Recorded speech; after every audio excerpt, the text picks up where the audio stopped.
사람은 죽어서 이 세상을 떠날 때 누구든지 그 흔적을 남기고 떠나게 됩니다.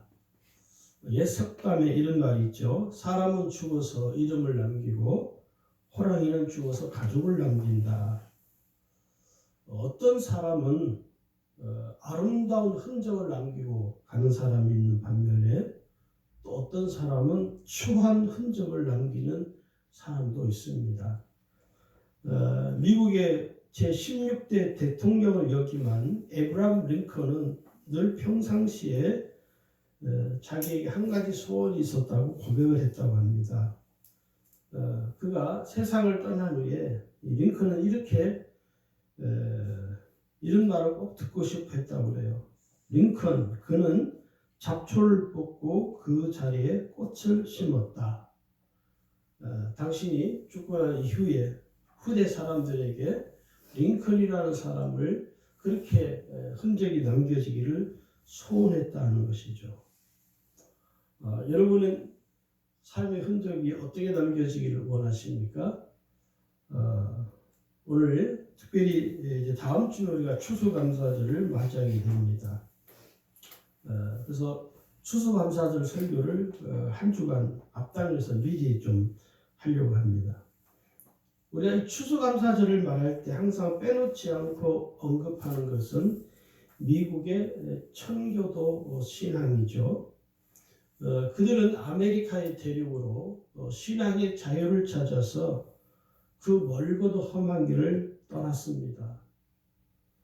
이 청교도들이 아메리카 대륙에 도착해서 첫 수확물을 거두어 드리고 하나님께 감사의 예배를 드리는 그 절기가 이 추수감사 절기입니다. 이 미국 청교도들의 감사하는 신앙이 우리에게 주는 영적 교훈이 세 가지가 있는데 그 첫 번째는 그들의 신앙은 오직 하나님의 영광을 찬양하는 신앙이다 하는 것입니다. 이 청교도들이 이 아메리카 대륙에 도착을 해서 첫 수확을 거두어서 하나님께 감사의 예배를 드렸다는 것은 하나님을 의지하는 오직 하나님을 의지하는 신앙에서 나온 것이다 하는 것입니다. 그래서 이 진정한 감사는 힘들고 어려울 때 하는 것이 진짜 감사이죠. 오늘 이 시편에도 보면요. 시편 50편 23절에 보시면 감사로 제사를 드리는 자가 나를 영화롭게 하나니 이렇게 기록이 되어 있습니다. 이 미국 청교도들의 신앙은 하나님께 감사할 수 없는 환경임에도 불구하고 감사할 수 있는 조건이 아님에도 불구하고 그들은 하나님께 감사의 예배를 드렸다는 것입니다. 오늘 이 시편 50편 23절에 의하면 감사로 제사를 드리는 자가 나를 영화롭게 하나니라고 기록한 걸 보면 감사하는 그 사람을 통해서 하나님이 영화롭게 된다. 하나님이 영광을 받으신다는 것이죠. 신약에 가면 여러분 누가복음 17장에 보면 예수님께서 10명의 나병 환자를 고쳐주셨습니다. 그런데 그 10명 중에서 치유받은 10명 중에서 유독 딱 한 사람만 예수님 앞에 와서 엎드려 절을 하고 감사했다는 것입니다. 하나님께 영광을 돌렸다는 것이죠.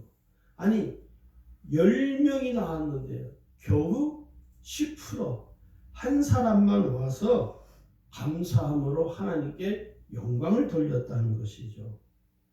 그러면서 예수님이 뭐라고 말씀하냐면 누가복음 17장 18절 19절에 보면 이 사람에 대해서 이렇게 예수님이 말씀합니다. 이 이방인 외에는 하나님께 영광을 돌리러 돌아온 자가 없느냐 하시고 그에게 이르시되 때 일어나 가라 내 믿음이 너를 구원하였느니라.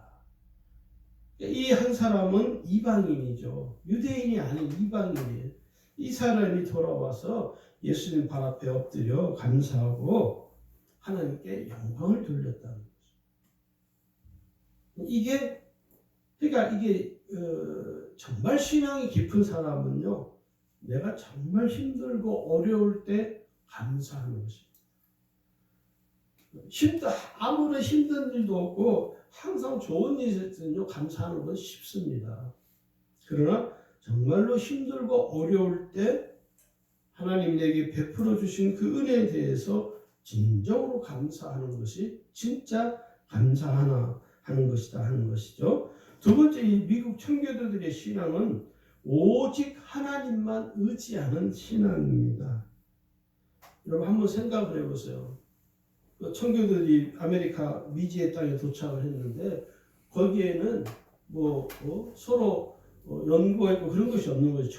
전혀 낯설고 물서른 곳에 와서 말로 형언할 수 없는, 또 개척을 해야 되고 땅을 일궈야 되는 그 고통과 시련의 연속이었을 것이라 우리가 쉽게 예상을 할 수 있습니다. 그럼에도 불구하고 그들은 오직 하나님만 의지하는 신앙으로 살았다 하는 것입니다. 여기 골로새서 2장 7절에 보시면요, 그 안에 뿌리를 박으며 세움을 받아 교훈을 받은 대로 믿음에 굳게 서서 감사함을 넘치게 하라. 하나님만 의지하는 신앙이라는 것을 알 수가 있는 것이죠.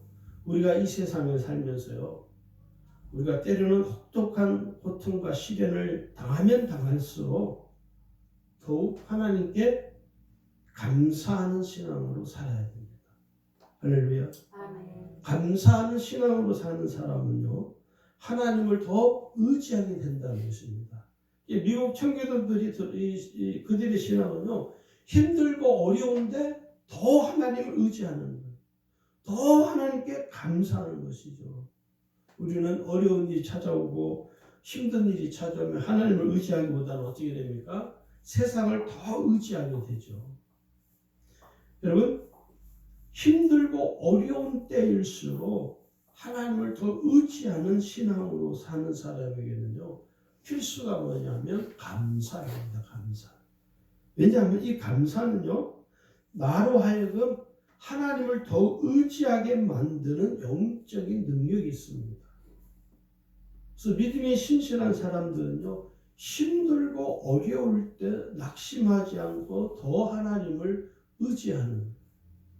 왜? 하나님이 그 삶을 이끌어 주시고 하나님이 그의 삶을 은혜를 베풀어 주시기 때문에 하나님을 의지하게 된다는 것입니다. 오늘 우리가 살아가는 우리의 삶에 있어서 우리가 무엇을 하든지 항상 주의 이름으로 하나님 아버지께 감사하는 삶이 되어야 합니다. 세 번째는요, 오직 하나님의 은혜로 간절히 구하는 신앙이었다 하는 것입니다. 여러분, 그들이 미지의 땅에 또 땅을 일궈야 되는 정말 개척자의 정신을 가지고 살아야 할 그들에게 하나님 앞에 은혜를 간절히 구할 수밖에 없는. 그래서 하나님께서 은혜를 구하는 자에게는 하나님 은혜를 주시잖아요. 은혜를 구하지 않는 자에게는 하나님 은혜를 안 주시지만 은혜를 간절히 구하는 사람에게는요, 하나님이 줄 수밖에 없습니다. 오늘날 어떤 사람들은 미국이라는 나라를 욕을 하고 맹공격을 퍼붓기도 하지만 우리가 알아야 될 것이 있는데 그게 뭐냐면 오늘날 미국이라는 나라의 결과물은 청교도 신앙이 이루어낸 결과라고 해도 과언이 아닙니다. 여러분 가만히 우리 이 민족을 한번 생각해 보세요. 우리나라 민족이 무슨 뛰어난 민족입니까? 세계에서 탁월한 민족입니까? 그렇지 않습니다. 36년 동안 일제 식민지 통치를 받고 있는 처지에 있던 아주 작고 작은 나라, 세계 어디에서도 조선이라는 나라를 기억도 하지 않는 그런 나라였습니다. 잘 생각을 해보시면, 그런데 그럼에도 불구하고 그 짧은 역사 속에 하나님이 이 대한민국을 축복하신 것을 보면 인간의 노력이나 인간의 어떤 의지가 아니라 하나님이 축복하셨기 때문에 이 나라 이 민족이 여기까지 이만큼 오게 된 것이죠. 할렐루야. 그래서 실제로 여러분 이 일제시대 때 민족의 지도자로 활동했던 인물들 중에 대다수가 기독교인들이 많이 포함이 되어 있습니다. 백범 김구 선생, 유관순 열사, 많은 이들이 기독교인들이었습니다. 이 나라가 근대 역사를 돌아보면요, 기독교의 역사가 흔적이 이 나라 이 민족 속에 구석구석에 묻어져 있습니다. 그 사실을 오늘 많은 사람들이 간과하고 있다는 것이죠. 미국이라는 나라도 여러분 똑같습니다. 지금 와서 보여지는 미국을 이야기하기 전에 보이지 않았던 미국, 그 이전에 그 나라에 와서 살았던 그 청교도들의 신앙이 오늘 미국이라는 나라를 이룬 거예요.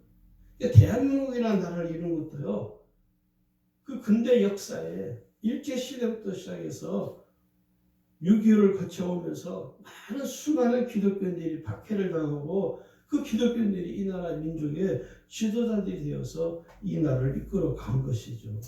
그 결과물이 오늘날의 대한민국입니다. 저는 그렇게 확신합니다. 그게 뭐냐? 하나님의 은혜를 간절히 구하는 신앙이었다는 것입니다. 할렐루야. 그러니까 우리나라도 잘 보면요, 하나님의 은혜를 간절히 구하는 신앙이 오늘날 이 나라가 여기까지 오게 된 거예요. 우리가 그것을 잊어서는 안 됩니다. 오늘 정말 감사하면 내 삶이 바뀌어지는 것일까? 지금 모든 사람들이 힘들고 어려운 때를 지나고 있죠. 우리만 힘든 것이 아니라 전 세계적으로 모든 사람들이 힘들고 어려운 때를 지납니다. 누구나 할 것 없이 다 함께 지나가는 것이죠. 그래서 어떤 사람들은 코로나가 끝이 나고 나면 과연 어떤 세상이 펼쳐질까? 비관론적인 사람도 있고 낙관론적인 사람도 있습니다. 그러나 대부분 의견은 비관론적이죠. 그러니까 우리는 마치 코로나가 끝나면 이전에 코로나 이전의 세상이 올 것이다 라고 우리 스스로 위로하지만 대단히 죄송하지만 코로나 이전의 세상은 오지 않습니다. 더 악화될 뿐이죠. 어떤 그 전문가가 TV에 나와서 그런 이야기 하더라고요. 한 세기에 한 번 일어날 수 있는 일이기 때문에 두 번 코로나 같은 사태는 일어나지 않을 것이다. 아니요, 그건 장담할 수 없습니다. 그 개인의 의견에 불과할 뿐이죠. 급변하게 세상이 이렇게 환경이 아주 파괴되어져 버려서 바뀌어진 이 세상 속에서 코로나 이전의 세상은 올 수 없다는 것은 모든 사람들이 동의하는 부분이죠. 한편 생각해보면 너무 힘든 거예요. 코로나 이전에는 어떤 세상이 있었는지 우리도 잊어버리고 살잖아요. 지금 이 코로나가 너무 고통스러우니까. 그런데 여러분, 감사를 통해서 우리의 삶을 바꿀 수가 있는가 하는 문제를 한번 생각해 보려고 합니다. 감사를 하게 되면요, 우리의 삶이 바뀌어질까요? 감사하는 것만으로도 내 삶이 바뀌어질까요? 첫 번째, 감사를 통해서 불평이 사라집니다. 내 삶을 바꿀 수 있는 첫 번째 원동력은 불평이 사라진다는 거예요. 감사를 하게 되면. 우리도 알지 못하는 사이에 너나 나나 할 것 없이 가장 많이 하는 것이 뭡니까? 불평이죠. 에이, 왜 이래? 세상이 왜 이래? 이놈의 코로나는 도대체 언제 끝날 거야? 뭐가 우리 자신도 모르게 우리 입에 뭐가 붙어 있냐면 불평이 가득한 거예요. 내게 주어진 삶에 불평하고 내가 할 수 없는 것에도 불평하고, 내가 가지지 못한 것에도 불평하고, 내가 하지 못하는 것에도 불평하고, 내가 가고 싶은 것을 가지 못하는 것에 대해서 불평을 하죠. 내가 불평하면 나 하나로 끝나면 괜찮은데, 내가 불평함으로써 내 주변의 사람들도 불평하는 사람으로 바뀌는 거예요. 다른 사람들에게 내가 불평을 전염시키는 것이죠. 이게 뭡니까? 바꿀 수 없다는 생각이 우리 속에 있는 것이죠. 아니요. 감사하면 내 삶이 바뀔 수가 있습니다. 그 첫 번째가 뭐냐? 감사를 하면 불평이 사라집니다. 시편 37편 7절 8절에 보니까요. 여호와 앞에 잠잠하고 참고 기다리라. 자기 길이 형통하며 악한 꾀를 이루는 자 때문에 불평하지 말지어다. 분을 그치고 노를 버리며 불평하지 말라. 오히려 악을 만들 뿐이라. 여기 뭐라고 하냐면 불평하지 말지어다. 분을 그치고 노를 버리며 불평하지 말라. 연속해서 말씀하죠. 불평을 멈추라는 거예요. 근데 이게 쉽지 않거든요. 지금 국정 조사하죠. 아주 국정에서 뭐죠? 국회에서 지금 총장하고 윤석열 총장하고 추미애 장관에 대해서 저는 그거 보다가 꺼버렸어요. 뭐 여야 할 것이 다 똑같은 것 같아서 사람들이 그런 모습을 보면서 뭐 하죠? 불평을 하죠. 막 분노를 하고 하지 말라는 거예요. 왜 하지 말라냐면 오히려 악을 만들 뿐이라는 거예요. 그 사람들은 자기들이 하는 짓이 악한 것인 걸, 악한 일이라는 걸 몰라요. 근데 내가 그것 때문에 막 불평하고 분노하면 나만 악을 생산해내는 자가 된다는 거예요. 그래서 불평이 많으면 여러분 뭐가 문제가 되냐면 감사를 모릅니다. 불평으로 충만한 사람은요 감사할 줄을 몰라요. 감사를 모르기 때문에 뭐합니까? 늘 불평하는 거예요. 불평하는 것이 당연한 것을 여기는 거예요. 당연한 것을. 왜 이 불평이 악이냐면요. 불평하는 마음이 계속 쌓이면 여러분 어떻게 되는지 아십니까? 원망으로 변합니다. 원망하게 돼요. 원망. 너 때문이야. 당신 때문이야.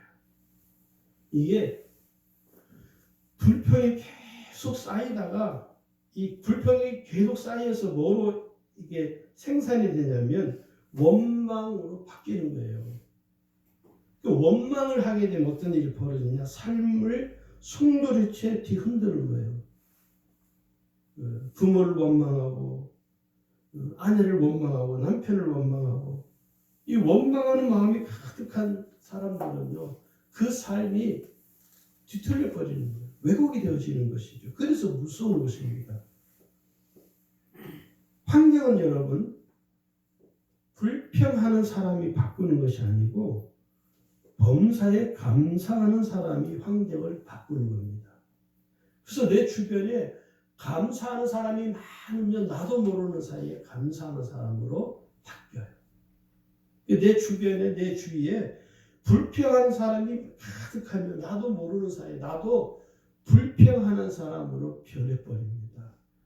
이게 무서운 거예요.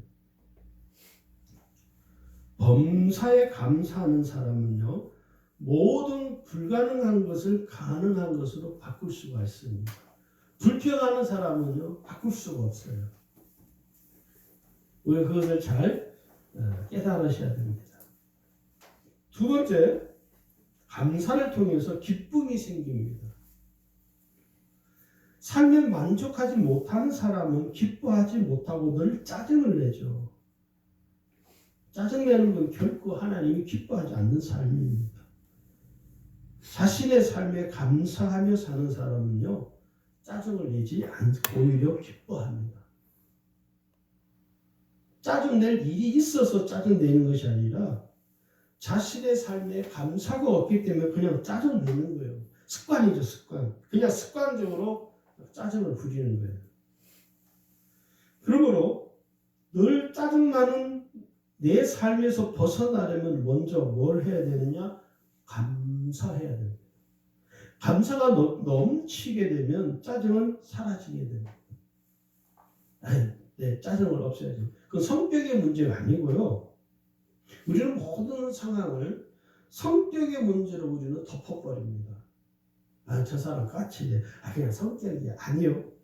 성격이라고만 놓을 수 없는 문제입니다. 왜냐하면 내 삶의 시스템이 짜증나는 시스템이 되면요. 감사가 없기 때문에 늘 짜증이 나는 거예요. 감사하는 마음이 생기면요.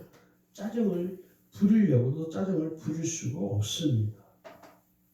그래서 감사로 늘 충만한 삶을 살면요. 짜증나는 것이 아니라 기뻐요. 그냥 기뻐. 기뻐할 수 있는 일이 없는데도 그냥 기뻐요. 이게 진짜 삶이라는 것이죠. 어떤 분 조건이 형성이 되고 어떤 것이 내게 만족이 돼서 기쁜 것이 아니라 기뻐할 수 있는 환경이 아닌데도 그냥 기쁜 거예요. 할렐루야. 세 번째는요. 감사를 통해서 삶에 만족하게 되는 것입니다. 자신의 삶에 만족하지 못하고 사는 사람이 사실 대부분이죠. 여러분은 여러분 삶에 만족하시는가요? 내 삶에 내 스스로가 만족하지 못하는 것은요. 내게서 감사가 없기 때문입니다. 만족이 뭡니까? 내 욕구가 채워지지 않기 때문에 불만족스러운 거예요. 불만족하다 보니까 뭐가 됩니까? 감사는 아예 사라져 버리는 것이죠. 진심으로 하나님께 감사하며 사는 사람은요. 어떤 사람이냐? 내 삶에 주어진 것에 만족하는 거예요. 그럼 그 사람이 능력이 없거나 그런 문제가 아닙니다. 우리는 이렇게 생각하거든요. 내가 가난한 거, 내가 능력이 없어서. 능력이 문제가 아니라 아무리 많은 것을 가져도 내가 만족함이 없으면요. 불행하다고 여기는 거예요. 자기 스스로가. 그래서 나의 삶을 내 스스로가 행복하게 하는 척도가 뭐냐면 내게 주어진 삶에 만족하는 거예요. 성경은 그것을 자족이라고 이야기하죠. 자족하는 삶을 배워야 한다 하는 것입니다.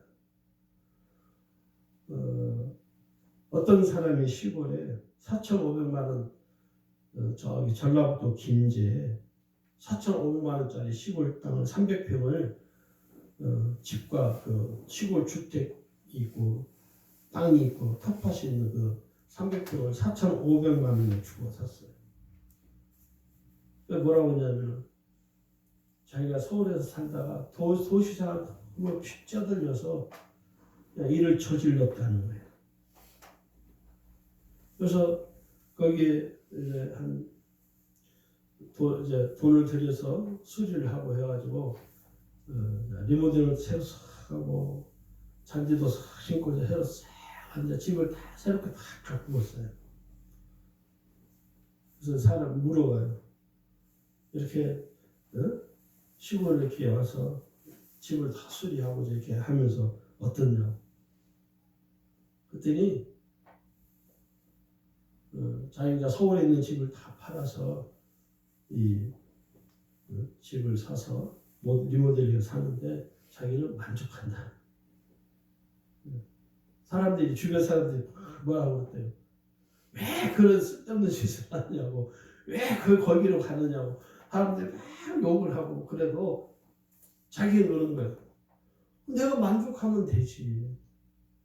내가 만족하니까 난 너무 행복하다.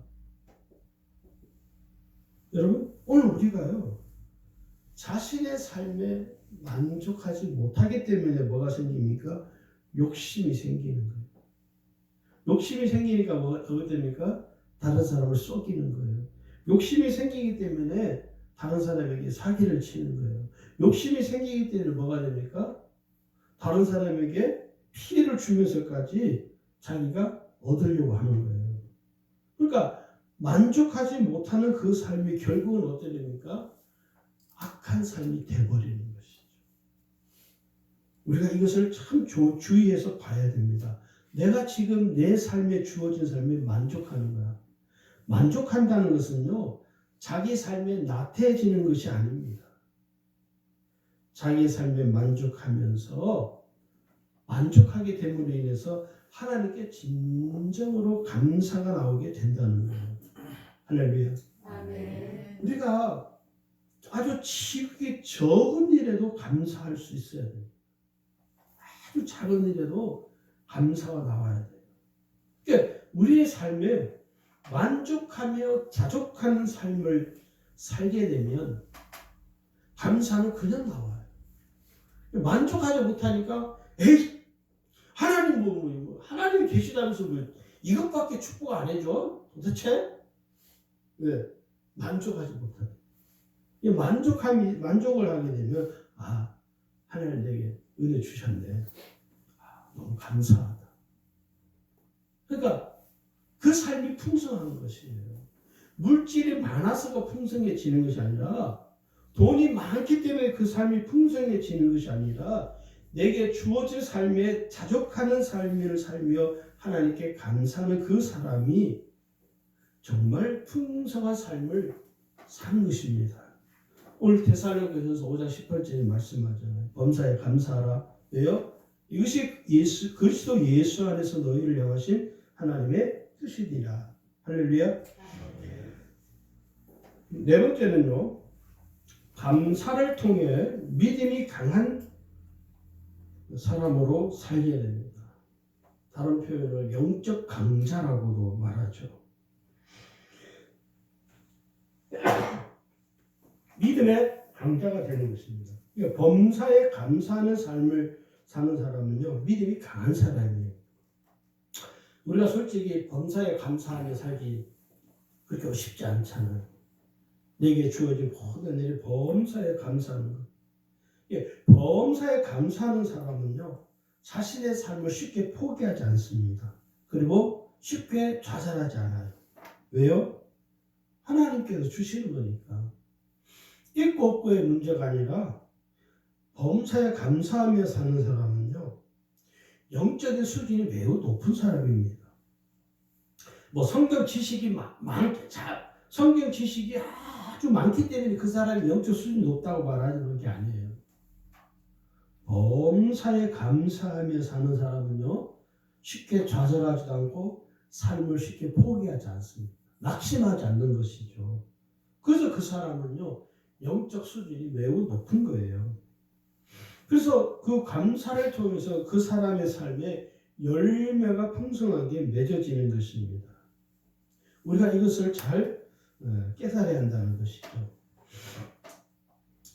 우리가 감사하는 신앙, 여러분 감사하는 신앙이 있습니다. 감사하는 신앙으로 살려면 어떻게 해야 될까요? 첫 번째는 마음의 중심을 다하여 감사해야 합니다.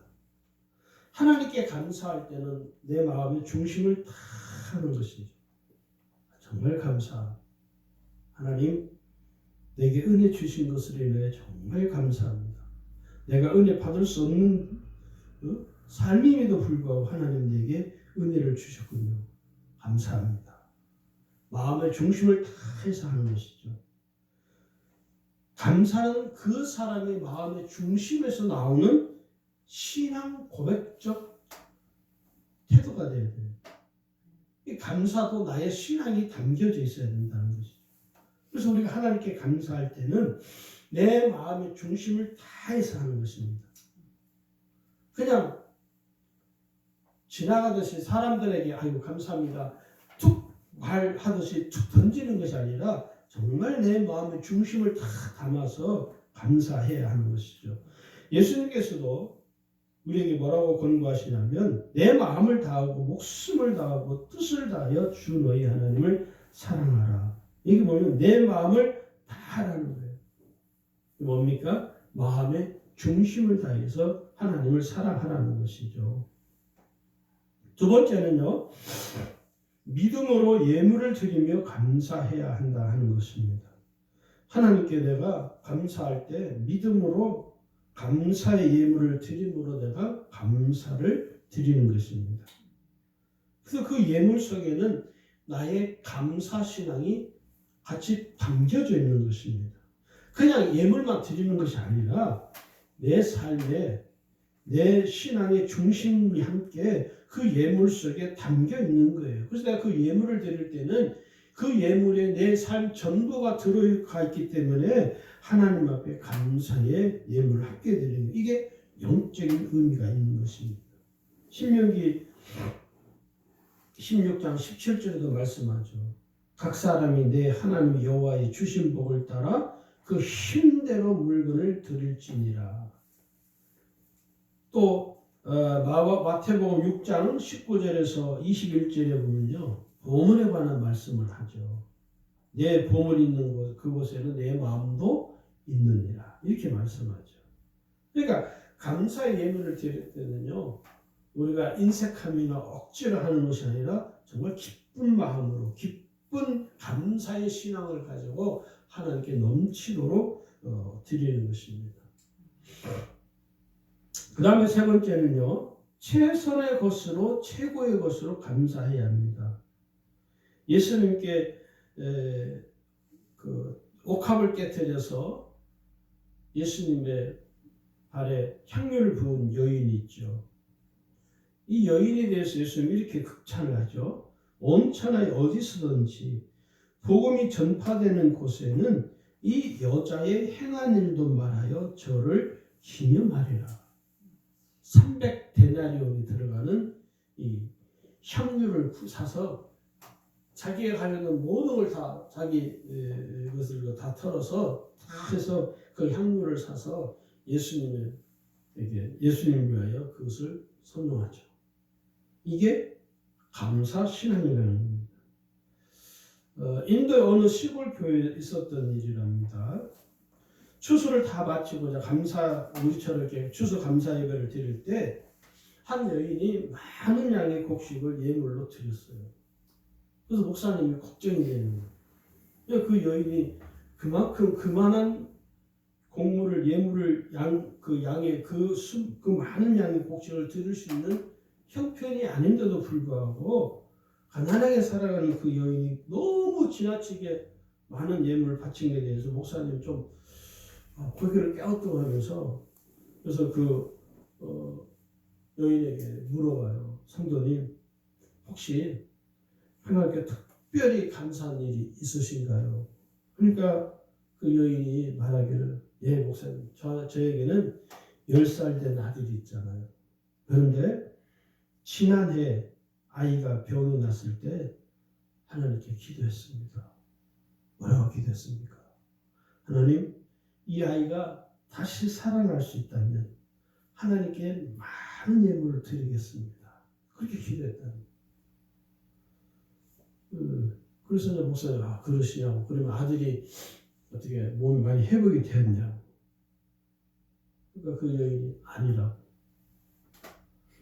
1년 정도 시름시름 앓다가 한 달 전에 세상을 떠났습니다. 그래서 목사님, 그러면 하나님과의 약속은 무효가 아니냐고. 그러니까 이 여인이 말하기를 아니라고. 지금이야말로 내가 하나님께 예물을 드릴 때라 생각이 됩니다. 왜냐하면 하나님께서 제 아들을 천국으로 데려가셨고 지금은 주님 품에 계시니, 그러니 내가 하나님께 특별히 감사하는 마음으로 예물을 드리는 것입니다. 이렇게 고백을 하더라는 것입니다.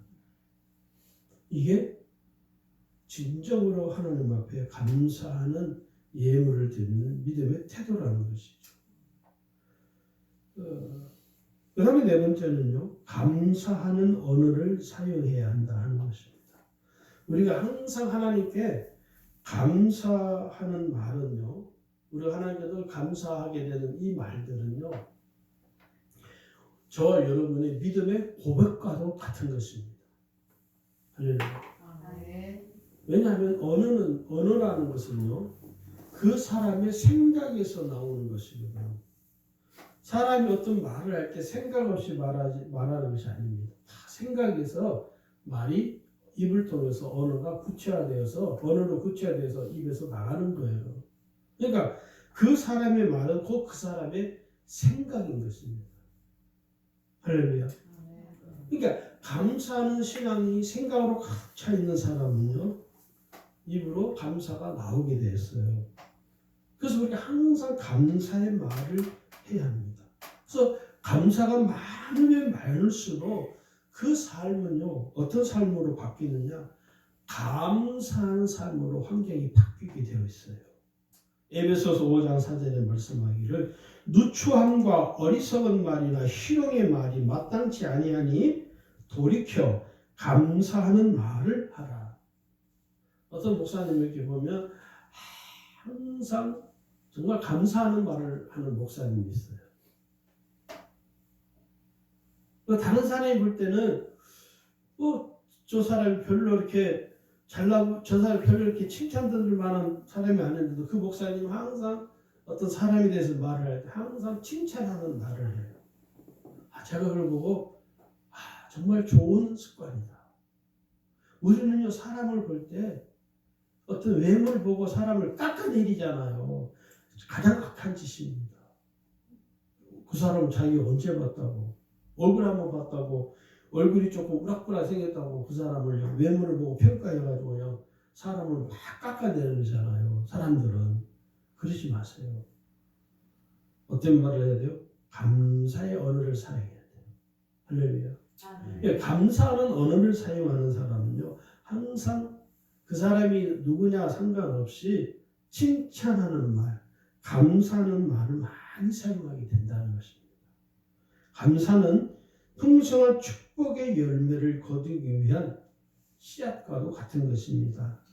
이제 다음 주 우리가 추수감사절을 맞이하면서 오늘 우리 주님의 교회 성도들이 감사하는 신앙, 감사하는 마음을 우리가 다시 묵상하면서 우리 하나님께 범사에 감사하는 신앙으로 살아가시길 주님으로 축원합니다.